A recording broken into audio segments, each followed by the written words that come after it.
Supreme court judgement ಪ್ರಕಾರ 1 August 2024 internal reservation ಕೊಡಬಹುದು ಅಂತ ಹೇಳಿ ಡೈರೆಕ್ಷನ್ ಕೊಟ್ಟಿದೆ. ಅದು ಬಹಳ ದೊಡ್ಡ ಜಜ್ಮೆಂಟ್ ಇದೆ. ಇದನ್ನು ನಾವು ಪೂರ್ತಿ ಅಧ್ಯಯನ ಮಾಡಲಿಕ್ಕೆ ಪ್ರಯತ್ನ ಮಾಡಿದ್ವಿ. ಕೆಲವು ವಿಷಯಗಳಿದಾವೆ, ಕೆಲವು ವಿಷಯಗಳಿದೆ.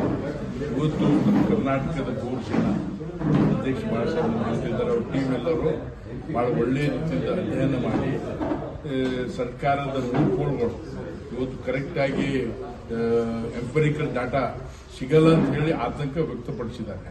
ನಾವು ಜಸ್ಟಿಸ್ ಅವರಿಗೆ ನಾಗಮೋಹನ್ ದಾಸ್ ಜಿ ಅವರಿಗೆ ಭೇಟಿಯಾಗಿ ಬಂದಿವೆ.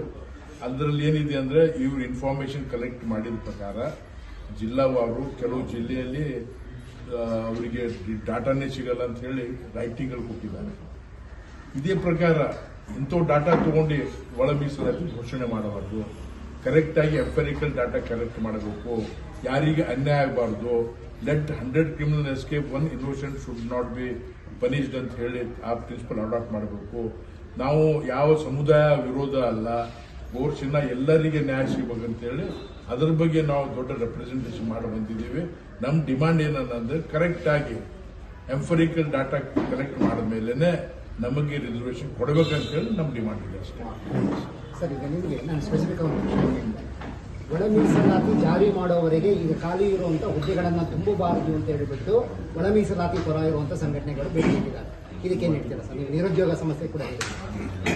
ಒಳ ಮೀಸಲಾತಿ ಜಾರಿಯಾಗುವವರೆಗೂ ನಾವು ಒಂದು ವೇಳೆ ಯಾವುದೇ ಹುದ್ದೆಗಳನ್ನು ತುಂಬದೇ ಇದ್ದರೆ ಬಹಳಷ್ಟು ನಮ್ಮವರಿಗೆ ನಾವು ಅನ್ಯಾಯ ಮಾಡಲಾಗ್ತದೆ. ಹೀಗಾಗಿ ಮುಂಬರುವ ಒಂದು ಆದೇಶ ಬರುವವರೆಗೂ ಪ್ರಸ್ತುತವಾದಂತಹ ಯಾವ ಆರಕ್ಷಣೆ ವ್ಯವಸ್ಥೆ ಇದೆಯೋ ಅದು ಮುಂದುವರಿಸಿ ಕೆಲವೊಬ್ಬರ ವಯೋಮಿತಿ ಮೀರಿ ಹೋಗಬಹುದು, ಅಂತವರಿಗೆ ಅನ್ಯಾಯ ಆಗಬಾರ್ದು. ಅದಕ್ಕೆ ಬಾಬಾ ಸಾಹೇಬ್ ಅವರು ಹೇಳಿದಂತಹ ಶಬ್ದವನ್ನ ಮತ್ತೆ ವಾಕ್ಯಗಳನ್ನು ನಾನು ಪುನರುಚ್ಚರಣೆ ಮಾಡ್ತೇನೆ. 100 ಜನ ಅಪರಾಧಿಗಳನ್ನ ಶಿಕ್ಷಿಸುವಂತಹ ಸಂದರ್ಭದಲ್ಲಿ ಒಬ್ಬ ನಿರಪರಾಧಿ ಶಿಕ್ಷೆ ಆಗಬಾರ್ದು. ಹೀಗಾಗಿ ಬಹುಜನರಿಗೆ ನಾವು ನ್ಯಾಯ ಕೊಡೋದಲ್ಲಿ ಒಬ್ಬರಿಗೆ ಅನ್ಯಾಯ ಆಗಬಾರ್ದು. ಆಗ ವಯೋಮಿತಿ ಮೀರಿ ಹೋದಂತವರಿಗೆ ಅನ್ಯಾಯ ಆಗ್ತದೆ. ಅದಕ್ಕೆ ತಡೆಗಟ್ಟುವ ಸಂದರ್ಭದಲ್ಲಿ ಘನ ಸರ್ಕಾರ ಎಚ್ಚೆತ್ತುಕೊಂಡು ಈಗಿರುವಂತಹ ಪ್ರಸ್ತುತ ಆರಕ್ಷಣಾ ಪದ್ಧತಿಯನ್ನ ಮುಂದುವರಿಸಲಿ. ಅವರಿಗೆ ನಿರುದ್ಯೋಗಿಗಳಿಗೆ ಉದ್ಯೋಗಕ್ಕೆ ಒಂದು ಭರವಸೆ ನೀಡಲಿ ಮತ್ತು ಅವರ ಭವಿಷ್ಯಕ್ಕೆ ಒಂದು ಬದ್ಧತೆ ನೀಡಲಿ ಅಂತ ವಿನಂತಿ ಮಾಡ್ತೀವಿ. ಸರ್, ಈಗ ನೀವು ಸ್ಯಾಂಪಲ್ ಸರ್ವೆ ಬೇಡ, ಇಂಡಿವಿಜುವಲ್ ಫ್ಯಾಮಿಲಿಗಳನ್ನ ಇದು ಮಾಡಿ ಅವರ ಕೌಟುಂಬಿಕ ಹಿನ್ನೆಲೆ, ಶೈಕ್ಷಣಿಕ ಅದನ್ನ ಮಾಡಬೇಕು ಅನ್ನೋದು ನಿಮ್ಮ ಬೇಡಿಕೆ ಇದೆ. ಇವಾಗ ಸ್ಯಾಂಪಲ್ ಸರ್ವೆ ಬೇಡ, ಇಂಡಿವಿಜುವಲ್ ಕುಟುಂಬ